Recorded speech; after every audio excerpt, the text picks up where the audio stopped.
Tinulungan mo pa si Kuya na takasan ang responsibilidad niya? Magiging magulang ka rin. Kapakanan ng anak mo ang uunahin mo. Bago ang sa ibang tao. Pero meron siyang dapat panagutan kay Lenny. Hindi pa nga handa mag-asawa ang kuya mo. Kung gusto na niya, saka ko sila ipakakasal. Kailan? Ngayon siya kailangan ni Lenny. Hindi ko pwedeng pilitin ang kapatid mo kung ayaw niya. Hindi mo siya kailangan pilitin, Nay. Kung sana nung mga bata pa kami, itinuro mo na sa kanyang kahulugan ng salitang responsibilidad. Ano? Anong sinabi mo? Nay. Wala kang karapatan turuan ako ng dapat kong gawin. Anak lamang kita, Joey. At kung hindi mo gusto ang pagtulong ko sa kuya mo, maluwag ang pinto ng bahay na ito. Malaya kang umalis sa anumang oras.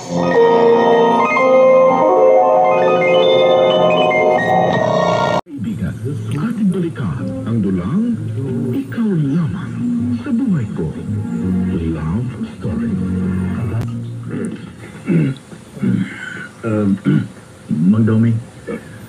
Joey, ano ginagawa mo rito sa labas ng bahay namin?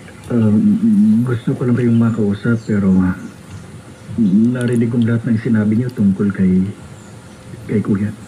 Ano ngayon? Talaga naman demonyo kuya mo. Sinira niya ang kinabukasan ng anak ko. Joey, anong ginagawa mo rito? Gusto ko lang mag-alok ng tulong. Hindi namin kailangan ng tulong mo. Ang gusto ko, panagutan ng demonyo mong kapatid ang ginawa niya kay Lenny. Hindi ko alam kung nasaan si Rodel. Talaga bang hindi ka magsasabi ng totoo, ha? Miling? Totoo, Doming? Sa'yo man ito mangyari? O protektahan mo rin ang anak mo. Tama ka! Siya o babae. Oo! Kaya nga ako sumugod dito. Kahit gabi na, dahil pinoprotektahan ko ang anak ko. At gusto kong magkaliwanagan tayo. Ano pa ba ang dapat liwanagin, ha? Buntis ang dalaga ko. At nagtatago ang binata mo na siyang nakialam sa anak ko. Domeng, kung makapagsalita ka, parang ang binata ko lang ang mali. Hindi mo bubundis yung dalaga mo kung hindi siya pumayag sa gusto ng binata ko. O paano kung pinilit ang dalaga ko? Paano kung dilan sa puwersa? Eh di tanungin mo siya bago ka magbintang. Pero hindi ko maituturo kung nasaan si Rodel. Talagang hindi ko alam kung saan siya nagpunta. Tatay, tatay, tama na po. Kaya bakit sumunod ka rin? Uwi na tayo. May iskandalo tayo dito. Tama na po. O paano ka?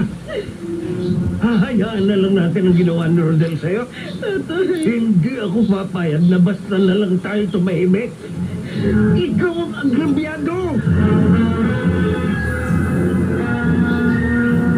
Ipakukulong ko siya. Ayoko, tatay. Huwag na po. Para niyo ng awa.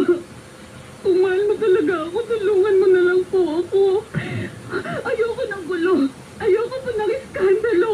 Pinabayaan mo itong mangyari sa'yo pagkatapos ayaw mo ng iskandalo. Tatay, patawarin niyo ako. Patawarin niyo ako. Wala na po ako mapupuntahan. Ikaw na lang talaga. Ay, tulungan mo ako. Patawarin mo ako. Ano ngayon ang balak mo, Lenny? Baka mag-resign na ako sa factory. 5 buwan na ang tiyan ko, halata ng buntis. Paano yung panganganak mo? Ewan ko. Hindi ko alam. Ayla, sabi mo, nagpunta sa inyo si Joey. Nag-alok ng tulong. Pero itinaboy ni Mang Doming? Oo. At hindi ako tatanggap ng kahit anong tulong mula sa kanya.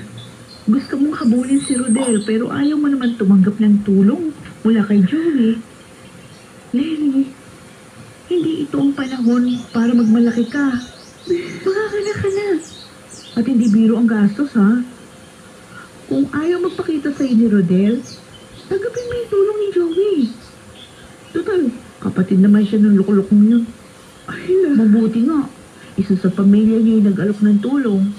Pansamantala, pumayag ka sa tulong ni Joey. Kalimutan mo muna yung pangahamak sa'yo ni Aling Milene.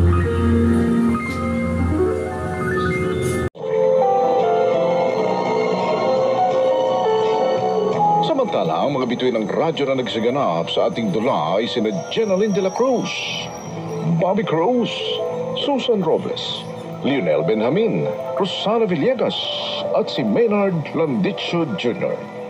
Ang dulang inyong napakinggan ay mula sa panulat ni Didith Marasigan sa direksyon ni Phil Cruz. Mga kaibigan, ito naman ang inyong lingkod na si Henry Uri na palaging nag-aanyaya sa inyong pakinggan ang ating mga tampok na kasaysayan dito pa rin sa ating dulang. Ikaw lamang sa buhay ko. Love Story.